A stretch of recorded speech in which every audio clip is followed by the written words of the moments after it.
Hey guys, this is going to be my top 10 films of 2013. And just as a disclaimer, like my book list, not all of these films came out in 2013. I just haven't seen that many new films this year, so I thought I'd just do a list of all the films I saw. So I think next year I'll try and watch more new movies so I can make an actual 2014 top 10. I think it would just be a lot more professional that way, but nevertheless, I'm just going to start. So for my number 10, I picked Man of Steel. I thought the film was pretty good. Like, I can see a few problems with it, but I liked the ideas and the concept that they chose to go with.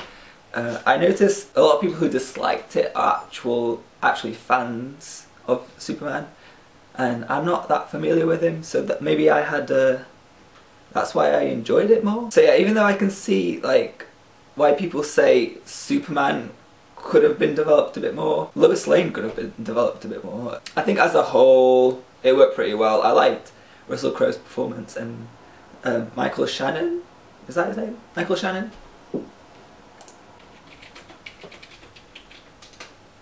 Yes, it's right. Yeah, I liked his performance. Even if some people thought it was campy, I liked it. In particular, I also liked, I can't remember her name, the female villain, one of Michael Shannon's sidekicks. Even though her part was quite small, I really noticed her and I really enjoyed the bits she was in. The whole first scene on Krypton was amazing. I really liked the visuals and the costumes and everything, the concept of it all. I thought it was all really well done, and it was quite different, and I think that's why I liked it. Overall, I really like Man of Steel, even though I understand that there are some problems with it, but I liked it. Yeah, sorry for wearing the hood, but my mum took my straighteners with her on this business trip she went on, and I just cut my hair and it looks really bad when it's not straightened, so this is why I'm wearing the hood. Moving on to number 9, I chose Martyrs. It came out in 2009, and I think it's a French film. I thought it was a really clever horror film, and the first half you start watching it and you're thinking, oh god, I've seen this before. You think you know what's going to happen, and after halfway it turns out to be something completely different. And I won't say too much about it because I think it'd be fun just to find out for yourself if you're interested. But I thought it was really well done, and the ending was amazing. I did not expect that ending. It was, I just thought it was really, really clever film and really well executed. Sorry if it seems like I'm rushing through, but I just don't want these videos to be too long. Number 8 is Pacific Rim. It's not the most amazing movie of all time, but it was definitely, I think, the most fun I've had at the cinema this year. It was absolutely amazing. From, you know, Guillermo del Toro's anime-inspired battle scenes and interesting, quirky characters. I didn't like the main character. I thought he was really, really dull. But everything else I loved. And I don't think a lot of people picked up on this, but I can definitely identify some Lovecraftian inspiration on the kaiju designs. Because I know for a fact that Del Toro is a Lovecraft fan. Yeah, I just noticed a lot of similarities in the kaiju designs with a lot of illustrations of Lovecraft's work. I noticed that a lot, and I really liked it. Even though I haven't read any Lovecraft, I've got to get onto that this year. But yeah, on a whole, really fun film. Lead actor was a bit dull, but I really liked it. So that's why it's my number 8. Number 7 is Captain Phillips. I went to see this at the cinema and I really, really liked it. It was really, really tense. I was on the edge of my seat during the whole thing. Not just Tom Hanks, but also, I don't know his name off the top of my head, the black guy who plays the main pirate. I thought that was a great breakout role for him. He was really, really good in it. And yeah, I think he did a really good job. Yeah, I almost choked up.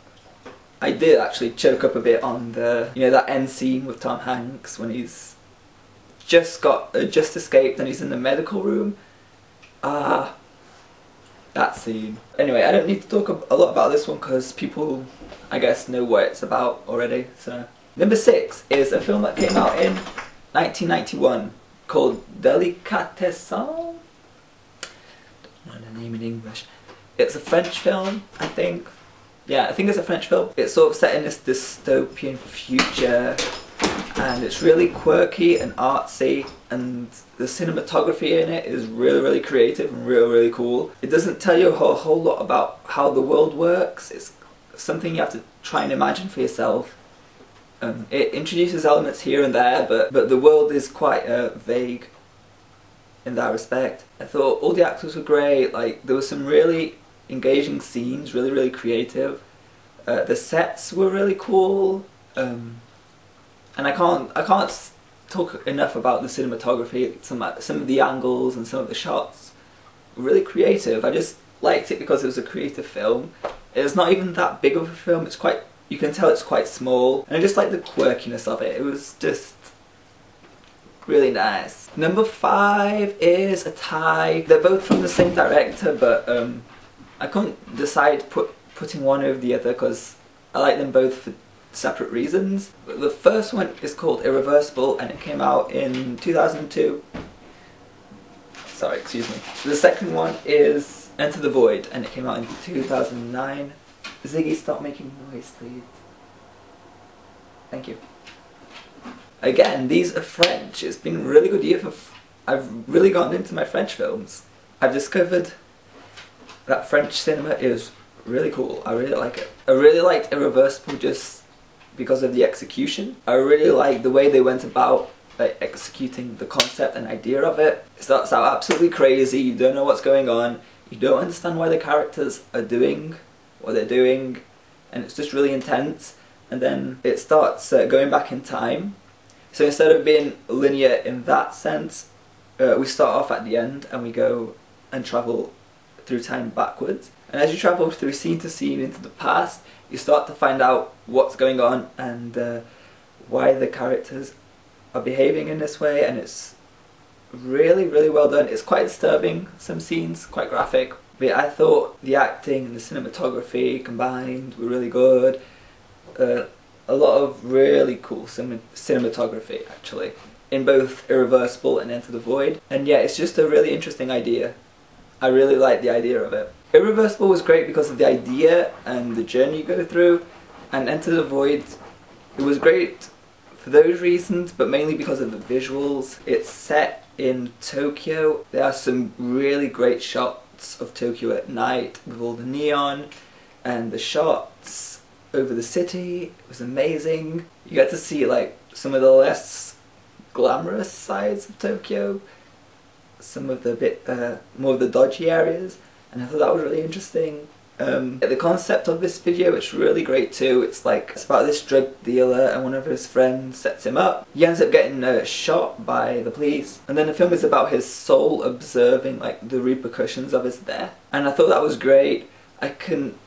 I'll confess that if you're gonna make a film about characters and how someone's death affects those characters, I think the character could have been a little bit more interesting. And it is quite a long film, so I think I really needed the characters to be a bit more developed. But again, the visuals I think totally make up for it, and the cinematography too.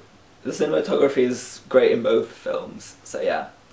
That is my pick for number 5. The number 4 film I saw this year is Dogville by Lars von Trier. I think I saw Dancer in the Dark, Antichrist and Melancholia in 2012, and I saw Dogville this year, and I think Dogville is probably my favourite film of his. If you haven't seen it, it's basically set like in this small town in the US, and this young lady, played by Nicole Kidman, seeks refuge in it for some reason that we'll find out at the end. The way that they display the town, it's like a stage, and the film is basically set up like people's homes are delimited by like white lines on the floor.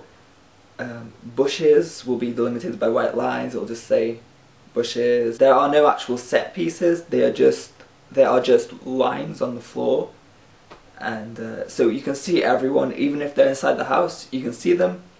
They'll be inside their box. And it's a bit hard to get used to at first, but by the end of it, it was like a real asset.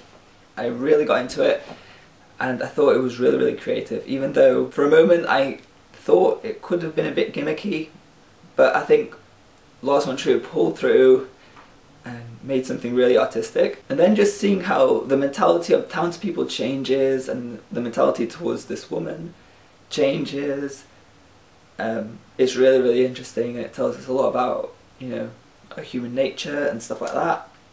The ending is badass. I really liked it. This film is amazing. I think it's my favourite by Lars von Trier. Really good. And I'm really excited to see Nymphomaniac this year.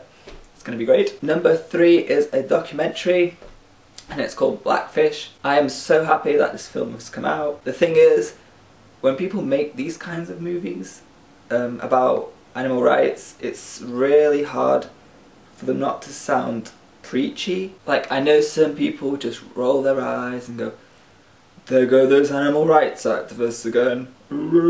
But I think this film really does a good job of calmly introducing the problem, explaining it, getting eyewitnesses, getting documentation, getting film, pictures, just laying it all out there calmly, not being like too in your throat about it, just saying this is a problem, this has to be solved. Yeah, I'm just really glad it got made, and it's been quite well received. I've noticed it in a lot of people's top 10, so that makes me really happy.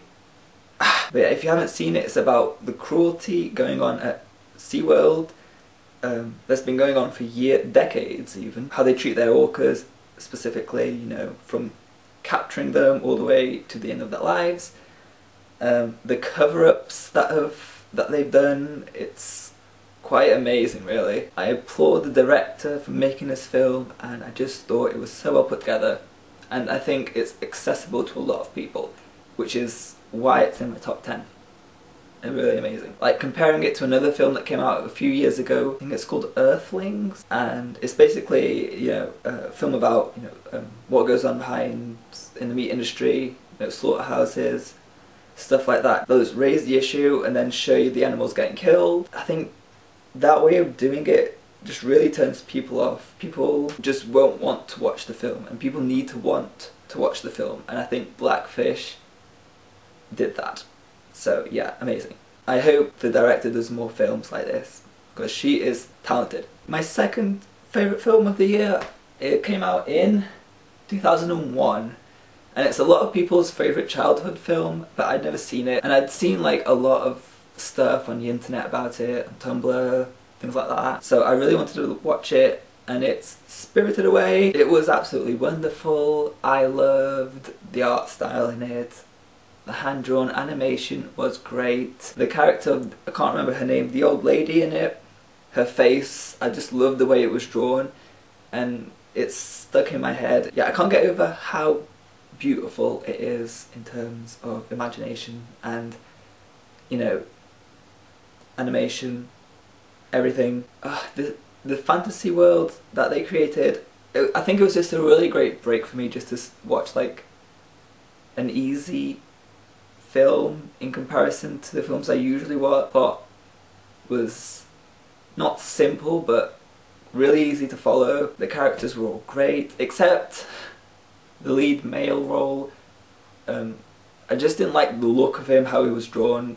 I don't know, he just looked a bit weird to me, but everything else was amazing. And it's definitely inspired me to watch more Miyazaki film. I think I saw House Moving Castle last week, and I really enjoyed that one too. I liked Spirited Away more, but that one was a really good one too. And I think this year I'm going to make an effort to watch all of his other films, because I really liked everything about them. Okay, so for number 1 I chose Gravity. Like, if you saw this film in IMAX 3D, I think you understand why it's my top pick. I still don't understand how they made this movie. It is mind-boggling. Like, I felt I was in space. I felt like I was in space with Sandra Bullock. Like, I know a lot of critics have said, yes, it's amazing visually, but the plot is lacking. And I think the plot is fine. With a film like this, I don't think you need a complicated plot. The plot here is just used to propel the film forwards. I think if it was any more complicated than it was, it would have been a clusterfuck. Like, the idea to just sit back and be just taken by the visuals wouldn't be as effective if you had a larger plot to concentrate on. I think the plot was simple enough for us to just lay back and enjoy the experience visually. The casting, I'll admit the casting was a bit weird. I was unsure about it before I went to see it, but after, I don't know, I kind of liked it. I think it worked for me, at least. And I think Sandra Bullock did a good job. Maybe a better actress could have made the film even better, but I think she didn't ruin it by any means. I thought she did a fine job. George Clooney did a fine job, and yeah, I was fine with the acting. But as we all know, the film is about the visuals, and that's why it's my top pick of this year. I think it's going to influence a lot of films to come, and I'm really excited for that. Okay, so I hope that was not too long. I hope it was quick. So I think that's it. Thank you for watching, and please check out my top 5 books of 2013 if you're interested in books. Peace out, bros.